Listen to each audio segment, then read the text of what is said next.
The river thundered with fury, swollen from days of storm, its brown waters swirling with debris. Amid the chaos, a sound rose above the roar, thin, fragile, and desperate. A lion cub, no bigger than a shepherd dog, clung to a slick black rock in the center of the current. Each surge slammed against its soaked body, forcing its small head under before it emerged, gasping. Golden fur plastered to its ribs, paws raw and bleeding from frantic scrapes, it was losing strength. Its eyes wide, pleading seemed to search the banks for salvation that wasn't there. The cries it gave were heart-wrenching, swallowed almost instantly by the rushing flood. The wilderness around stood silent, as though nature itself waited to see what would happen. John Harris appeared at the bank, boots sinking into the mud as he stopped in shock. Tall, with the build of a man accustomed to hard work, his weathered face tightened at the sight. The river between them was merciless foam, broken branches, and hidden rocks waiting to tear flesh. John's instincts battled reason. He could be pulled under just as easily as the cub. His breath came fast, misting in the cool damp air, but his eyes never left the tiny figure. The cub's body trembled with exhaustion, each movement slower than the last. A weak cry carried across the distance, a plea that pierced deeper than words could. John dropped his canvas back to the ground, his decision already made. The cub tried to climb higher on the stone, claws screeching uselessly against the slick surface. It slipped again, half its body dragged into the torrent before it pulled itself back up. The sound it made, half cough, half whimper, was raw with fear and pain. John's jaw clenched. He had seen storms break trees, floods sweep away houses.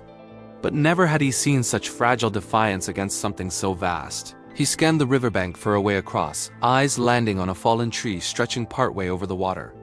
Its roots jutted upward like skeletal arms, its trunk battered and slick with moss. It wasn't stable, but it was the only bridge between him and the cub. John stepped closer, water licking at his boots, cold and biting. The mud sucked at his heels, threatening to pull him down before he even began. Spray from the river stung his face, the roar drowning every other sound. Still, he crouched low, studying the current, the pull of the water, the fragile balance of the trunk. Behind him, the forest seemed to hold its breath. No birds, no rustling leaves, only silence. Ahead, the cub let out a short, broken cry, weaker than before. Its tiny frame shook violently, head dipping dangerously low into the flood. John's chest tightened. He had no more time to weigh the risks. He gripped the roots of the tree, hands slick against the wet bark. The trunk groaned as he shifted his weight, threatening to break free at any moment. One wrong move and both of them would vanish into the current's grip. Still, John forced himself forward, crawling across the trembling wood. The cub's eyes locked with his for a second, and something in them begged him closer. "Hold on," John muttered, though his words were stolen instantly by the storm. He pulled himself farther, every muscle straining against fear and the drag of the river. Every inch forward felt like a battle against nature itself. The cub slipped again, water swallowing its small body almost entirely. It clawed frantically at the rock, barely managing to keep its head above the surface. John's pulse hammered in his ears as he lunged forward on the trunk. His arm shot out, stretching toward the flailing creature just beyond his reach. The distance between them was maddening close enough to see, too far to touch. The cub's paws swiped weakly at the air, desperate, trembling, searching for him. John pushed farther, body trembling as the trunk shifted beneath him. His fingertips brushed wet fur for the first time, then slipped away again. The current surged with sudden violence, slamming against the tree and nearly toppling him. John flattened himself, clinging to the bark as the water roared beneath. The cub coughed, sputtering, its body dragged lower, strength almost gone. John's throat tightened. He was seconds away from watching it disappear forever. He reached again, ignoring the ache in his arm, ignoring the cold searing his skin. The cub's paw flailed once more, a final desperate attempt. This time their eyes met fear in one, fierce determination in the other. And in that frozen heartbeat, the battle between river and man reached its breaking point. John's hand shot forward again, fingers stretching with everything he had left. The cub was slipping, its head dipping under as the river pulled with merciless strength.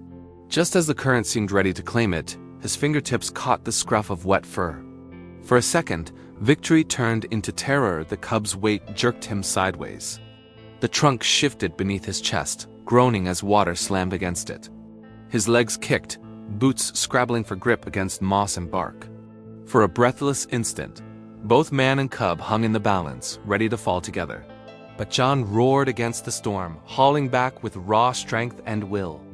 The cub thrashed wildly at first, claws raking against his arm in blind panic. John gritted his teeth, holding tighter, ignoring the sting of scratches that opened across his skin. He lifted inch by inch, water cascading off the tiny body, heavy with sodden fur. The current fought to tear it away again, waves striking them with violent bursts. John shifted his grip, pulling the cub against his chest, shielding it from the river's wrath. The little creature coughed hard, choking, paws still flailing in fear. John pressed its body close, whispering steady words it couldn't understand. "Easy now, I've got you." The trunk groaned under the shifting weight, threatening to snap loose at any moment. John forced himself to move slowly, crawling backward toward the safety of the bank. Every inch felt endless, the river clawing at them, trying to drag them both under. His boots slipped once, plunging his leg into the torrent with a bone-jarring pull. Cold water swallowed him to the hip, ripping violently at his balance. With a desperate shove, he swung his weight back onto the log, clutching the cub tighter. The little lion whimpered softly, pressing its small head into the crook of his arm. That fragile touch sent a jolt of resolve through him. He would not fail now. Halfway back, a surge of water slammed against the log, shifting it hard to the side. John's body jerked, almost rolling into the chaos below. He clung to the bark with his free hand, nails tearing, chest heaving with strain. The cub mewed, weak but piercing, the sound trembling against his chest. John pressed his cheek to its wet fur, steadying his breath. He inched back again, mud-streaked bank now just a few feet away. His muscles screamed, arms heavy from holding the cub above the water. But step by crawl, he refused to stop. Finally, his boots found solid mud, the sucking earth pulling hard at his heels. With a guttural cry, John hauled himself and the cub onto the bank. He collapsed onto his back, chest heaving, lungs burning with exhaustion. The cub tumbled beside him, coughing and trembling, its tiny ribs fluttering with each breath. Water streamed from its fur, pooling around its fragile frame. John lay there for a moment, staring up at the gray sky, rain misting his face. Every muscle ached, every breath burned, but relief coursed through him like fire. The cub was alive, still moving, still fighting for breath. Rolling onto his side, John reached out with shaking hands. The cub flinched at first, ears flattened, eyes wide with fear. It gave a weak growl, more a whimper than a threat. John froze, giving it space, his palm open and steady in the air.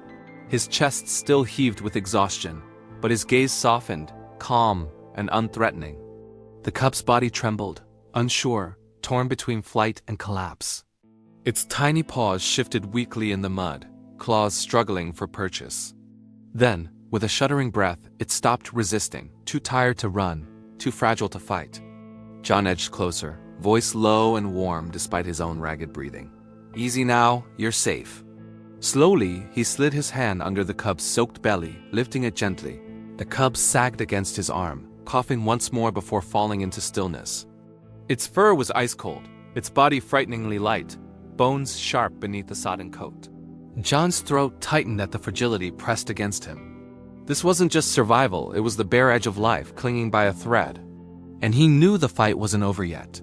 The river still thundered behind them, relentless, as if mocking their escape. John staggered farther up the bank, every step dragging in the heavy mud. The cub stirred faintly, giving a thin whimper before going limp again. Panic jolted through him, his heart leaping into his throat. He crouched, lowering the cub onto the grass, checking for its shallow breaths. A faint rise and fall of its tiny chest gave him hope, fragile but real. John exhaled shakily, brushing wet hair back from his forehead. The danger of the river was behind them, but a new battle had begun. The cub lay in the wet grass, its body trembling violently from exhaustion. Each shallow breath rattled in its chest, small ribs quivering with effort. John knelt beside it, mud caking his jeans, rain dripping from his brow. For a moment, he didn't move, afraid that even his touch could be too much. The cub's eyes opened halfway, glassy, unfocused, but still aware. A soft, pitiful sound escaped its throat, weaker than before. It wasn't anger.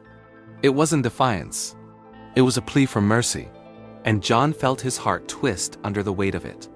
Slowly, he stretched his hand forward, palm open in the damp air. The cub's ears twitched, and it gave a feeble growl, more whisper than roar.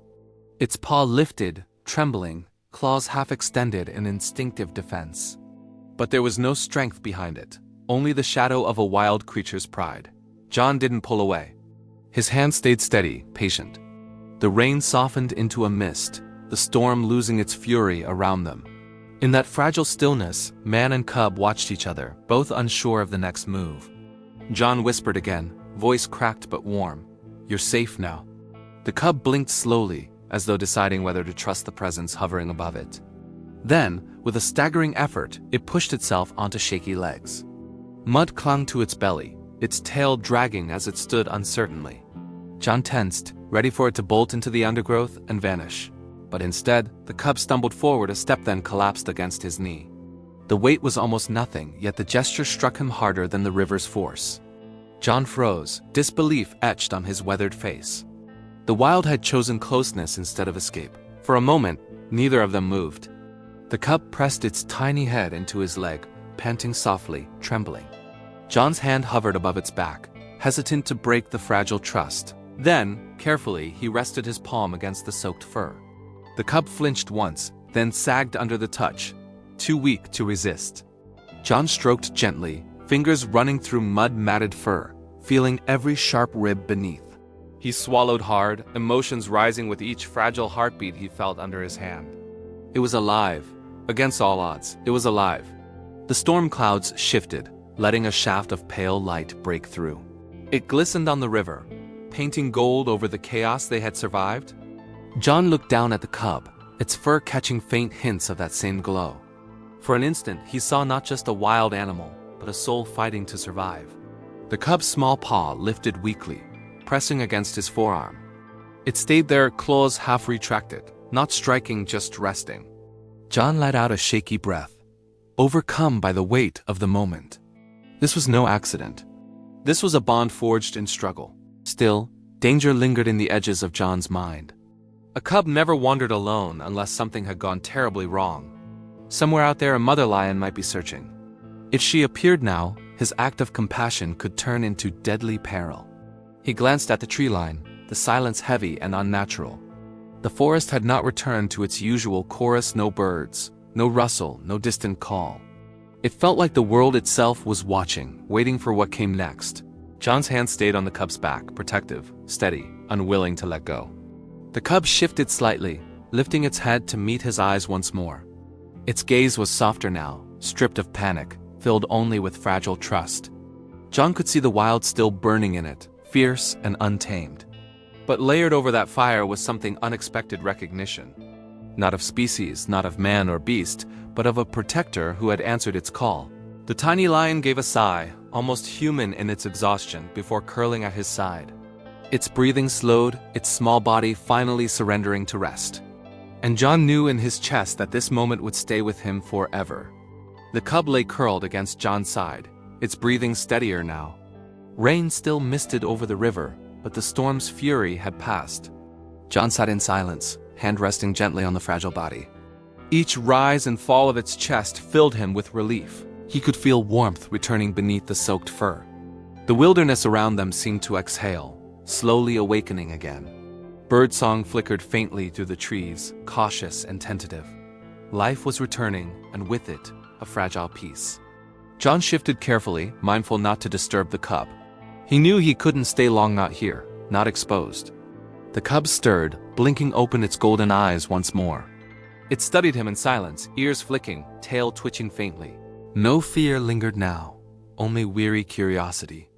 John extended his hand slowly, palm open. The cub hesitated, then stepped forward unsteadily, and with surprising grace, it pressed its nose against his palm. The touch was fleeting but powerful, soft whiskers brushing his skin. John's throat tightened at the trust carried in that small gesture. It wasn't submission, nor dependence, it was recognition. A wild creature acknowledging the one who had pulled it from death. The cub gave a soft rumble, almost a purr, before stepping back. It circled once, shaking water from its fur in a spray of droplets.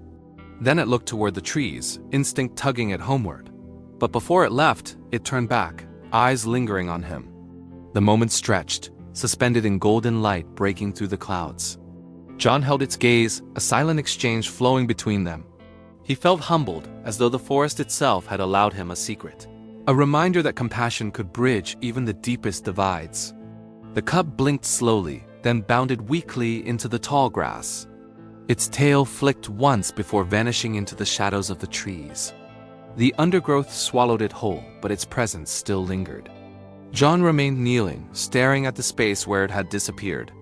The river raged still behind him, a reminder of how close death had come.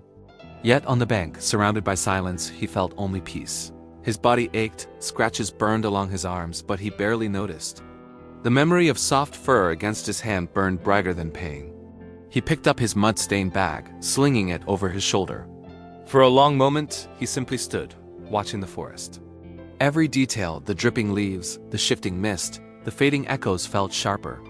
The day had etched itself into him, impossible to forget.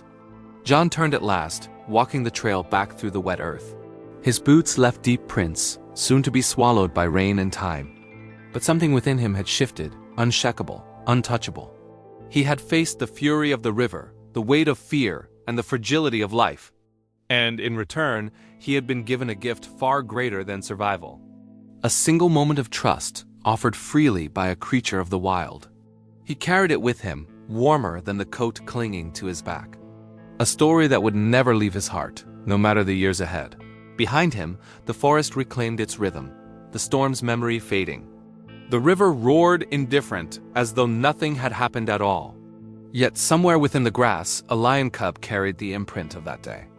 A bond etched into its young spirit, unspoken but eternal.